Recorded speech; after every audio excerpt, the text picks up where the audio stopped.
Sir ప్రస్తుతం భారతదేశంలో క్రైస్తవులు ఎటువంటి ఇబ్బందికరమైన వాతావరణం ఎదుర్కొన్నారంటే దాని గురించి మీరు ఏం మాట్లాడతారు? ప్రస్తుత భారతదేశంలో క్రైస్తవులు ఇబ్బందులు పడటం లేదు కానీ ఒక విషయం చెప్తా.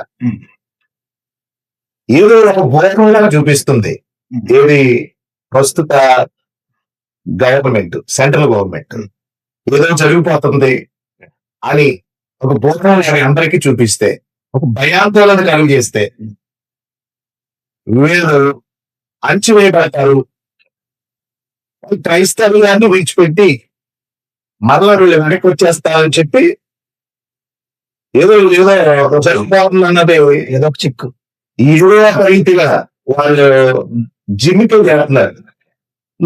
జిమ్మికి జంచిపోయేది క్రైస్తవులు కాదు. ఇప్పుడు ఫెడరేషన్ స్టార్ట్ చేసిన దగ్గర నుంచి యువతని ఏ విధంగా ప్రోత్సహించారు మీ ఫెడరేషన్ ద్వారా?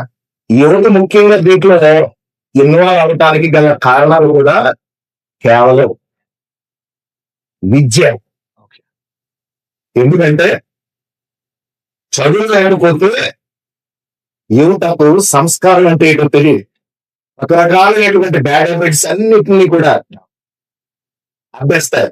అదే విద్య అనుకోండి, కొంచెం సంస్కారం కలిగి పెద్దలను గౌరవించటం, రాజ్యాంగం అంటే ఏంటో తెలుస్తుంది.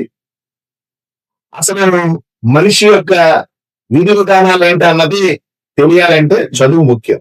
అందుకే చదువు అన్నది మూడో నేత్రం అన్నారు.